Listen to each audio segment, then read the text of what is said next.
O Senhor esteja convosco. Ele está no meio de nós. Proclamação do Evangelho de Jesus Cristo, segundo João. Glória a vós, Senhor. Naquele tempo, Jesus foi ao Monte das Oliveiras. De madrugada, voltou de novo ao templo. Todo o povo se reuniu em volta dele. Sentando-se, começou a ensiná-los. Entretanto, os mestres da lei e os fariseus trouxeram uma mulher surpreendida em adultério. Colocando-a no meio deles, disseram a Jesus: Mestre, esta mulher foi surpreendida em flagrante adultério. Moisés, na lei, mandou apedrejar tais mulheres. Que dizes tu? Perguntavam isso para experimentar Jesus e para terem motivo de o acusar. Mas Jesus, inclinando-se, começou a escrever com o dedo no chão. Como persistissem em interrogá-lo, Jesus ergueu-se e disse: Quem dentre vós não tiver pecado, seja o primeiro a atirar-lhe a pedra. E tornando a inclinar-se, continuou a escrever no chão. E eles, ouvindo o que Jesus falou, foram saindo um, a começar pelos mais velhos, e Jesus ficou sozinho com a mulher que estava lá, no meio do povo. Então Jesus se levantou e disse: Mulher, onde estão eles? Ninguém te condenou? Ela respondeu: Ninguém, Senhor. Então Jesus lhe disse: Eu também não te condeno. Podes ir, e de agora em diante não peques mais. Palavra da salvação. Glória a vós, Senhor. Glória a vós, ó Cristo, Verbo de Deus. Glória a vós, ó Cristo, Verbo de Deus. Amados irmãos e irmãs, chegamos ao quinto dos 5 domingos do tempo da Quaresma. Fomos convidados nesse percurso a observarmos a importância da oração, do silêncio, da reconciliação, das práticas penitenciais, da caridade, do jejum. E vejam que, chamados à oração, fomos percebendo de domingo a domingo, a cada dia, o convite a fazermos experiência com a misericórdia de Deus.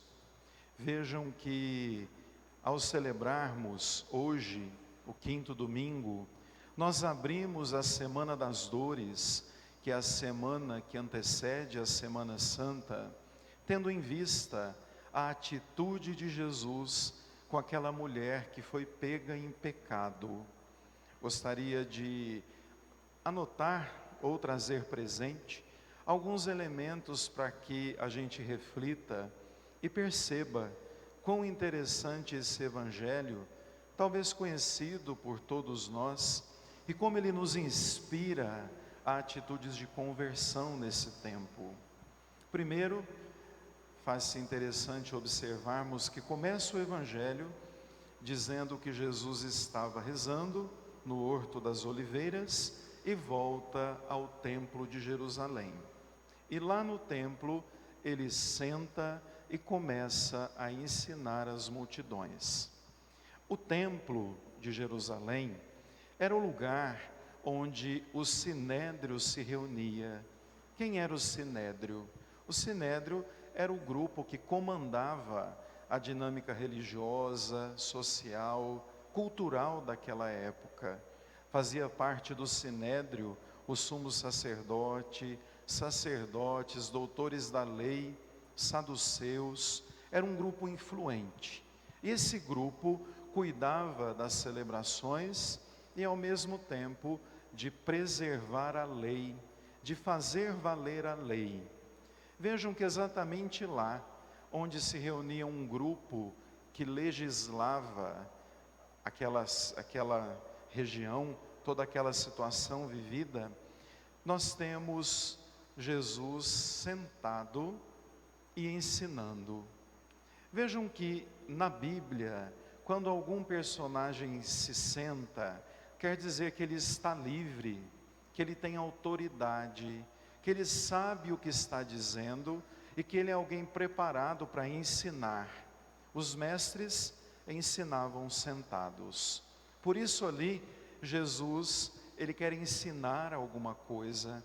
E próximo ao templo, que era um lugar exatamente de composição da lei, está ele ensinando a multidão. Nesse contexto, se aproxima um grupo de fariseus com uma mulher pega em adultério. Essa mulher provavelmente era uma jovem e não era casada, porque vejam que naquele tempo, para cada quebra de mandamento, existia um tipo de punição específica. Se ela fosse uma mulher casada, ela não seria apedrejada, ela teria sido estrangulada. Para cada tipo de pecado, existia um tipo de sentença. E vejam que ali então, eles estavam diante de uma jovem que foi pega em pecado. O Evangelho nos narra que em adultério, pelo fato de não ser casada.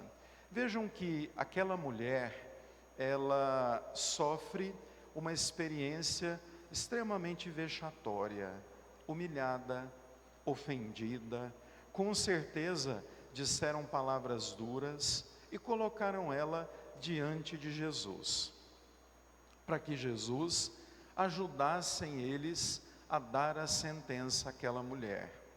Vejam que o Evangelho, ele fala que aquela atitude era para colocar Jesus à prova. Por quê? Dependendo do que Jesus dissesse, eles teriam matéria para condená-lo, para prendê-lo, para levá-lo à morte, que era o projeto deles. Vejam que então, aquela mulher caída no chão, chorando de forma dramática, estando de frente com a morte, acaba se deparando com Jesus. E Jesus tem uma atitude um tanto quanto curiosa. Ele começa a escrever no chão. Ele gera algo que não estava esperado diante da atitude dos fariseus para condenarem a mulher. Vejam, se Jesus dissesse a eles, apedreja, condena, ele seria denunciado ao Império Romano, porque é interessante nós percebermos que os judeus não podiam condenar sozinhos, eles precisavam levar a pessoa em pecado até o governador, que era Pôncio Pilatos. Semana que vem nós vamos ouvir isso no Evangelho. Jesus, antes de ser condenado, teve que passar por Pôncio Pilatos. Era o governador romano que determinava se a pessoa seria punida ou não. Se Jesus dissesse então, apedreja, eles denunciariam ele ao Império Romano. Se Jesus dissesse, não joga a pedra nela, coitada, ele seria condenado, porque na lei de Moisés prescrevia que uma mulher pega em adultério deveria ser condenada. Eles trouxeram aquela mulher para terem matéria para levar Jesus à condenação. E ele, na verdade, escreve no chão de uma forma um tanto quanto tranquila. Nós poderíamos nos perguntar o que é que Jesus escreve e o porquê ele fez aquilo. É interessante a gente parar para perceber que as coisas na Bíblia, elas não são por acaso. Vejam que muitos santos, doutores da igreja, vão dizer que Jesus tenha escrito de repente a palavra misericórdia. No entanto, pode ser que a palavra misericórdia não tocasse o coração daqueles que traziam pedras nas mãos. Outros acabaram dizendo que Jesus começou a escrever o pecado daqueles que estavam ao redor, para que eles percebessem que também eram pecadores e envergonhados fossem embora. Mas o que é muito interessante, e é a teoria que mais me chama a atenção, é o fato de Jesus escrever no chão o desejo de Deus para a nossa vida. Vejam que, se a gente se lembrar, quando Moisés subiu para pegar os mandamentos, ele escreveu em pedras as leis. E Jesus ali estava escrevendo no coração humano como é que nós devíamos agir.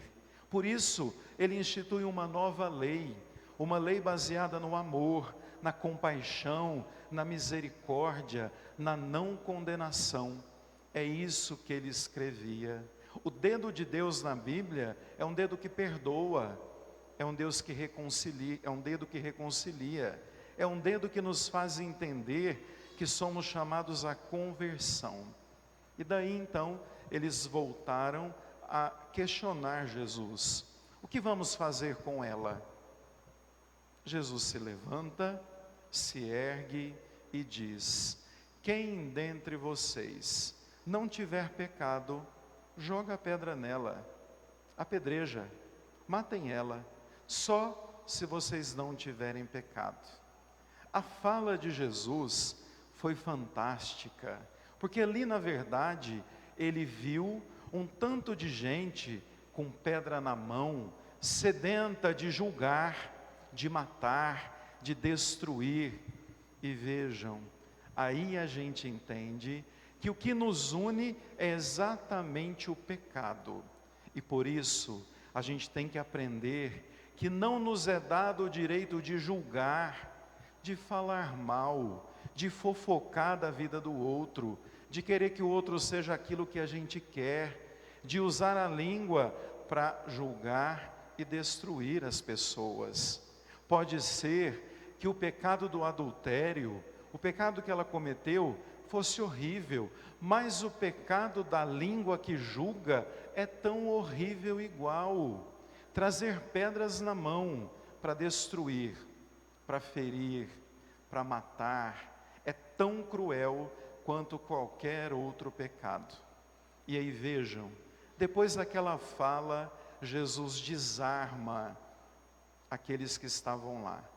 E conta-nos o Evangelho que eles vão jogando as pedras no chão e vão embora, dos mais velhos para os mais novos. Esse detalhe aparece para deixar muito evidente que quanto mais velho nós somos, mais condição de avaliar a lei nós temos, mais condição de olhar o outro a partir dos olhos de Deus nós temos.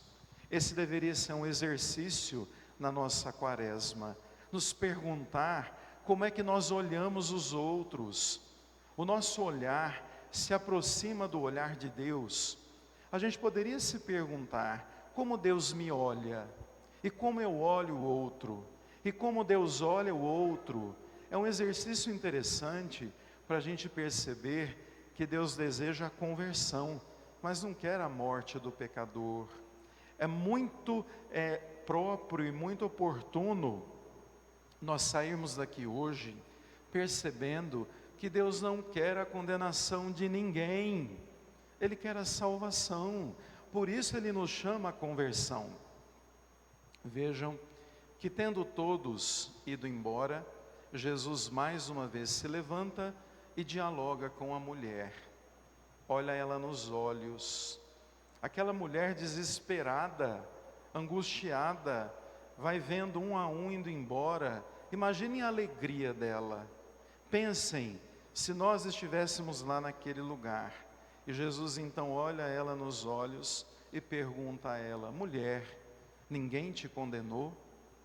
Ela responde: Senhor, ninguém me condenou. surpresa, assustada.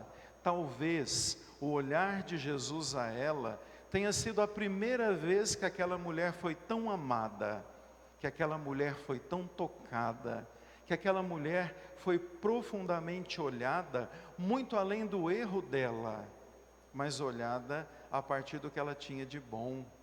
E aí então Jesus diz: eu também não te condeno. Essa fala de Jesus, ela está no Evangelho, porque para condenar alguém, precisava de pelo menos 2 testemunhas. Sobrou somente ele e ela. Ele diz: eu também não te condeno. Vai em paz e de agora em diante não peques mais. A gente não pode ignorar essa orientação de Jesus, porque ela é muito importante. Ele diz assim àquela mulher: continue o seu caminho, trilhe o caminho do bem, mas agora você precisa se converter, você precisa mudar de vida, você não pode voltar a cometer o mesmo erro, não peques mais. É muito interessante nós entendermos a compaixão e o desejo de Deus de que nos salvemos. Por isso ele recomenda a cada um de nós: vá em frente, se levante, mas não cometa os mesmos erros, não caia nas mesmas atitudes, seja melhor a cada dia, não peques mais. O convite de hoje é um convite de conversão, a sempre continuarmos o caminho que é dinâmico, no entanto, contando com a graça e com o desejo de conversão. Eu proponho que durante a semana a gente pense algumas coisas da nossa vida. Primeiro, quais as pedras de julgamento que eu trago na mão? Eu estou julgando demais os outros? Eu estou olhando demais para a vida dos outros? Porque se eu faço muito isso, é que eu estou querendo esconder a minha, é que eu não estou querendo crescer como pessoa. Aí é muito mais fácil apontar o dedo para o outro. Pensem se nós não estamos sendo extremamente juízes dos outros. O segundo ponto, muito importante, temos ouvido essa fala de Jesus: eu não te condeno, mas de agora em diante, siga o caminho e não peques mais. Eu tenho feito da minha vida um processo de conversão, ou a quaresma para mim não teve sentido nenhum, eu comecei e estou terminando pior. É bom a gente pensar se a gente deu passos. O que nós vivemos de conversão? Na primeira leitura dizia: deixe as coisas antigas, tome uma nova forma de vida, e assim a gente entende o amor de Deus. Eu diria que Deus deseja de fato a nossa salvação. Esse é o convite. Portanto, sejamos misericordiosos, caminhemos e nos convertamos a cada dia. Louvado seja o nosso Senhor Jesus Cristo.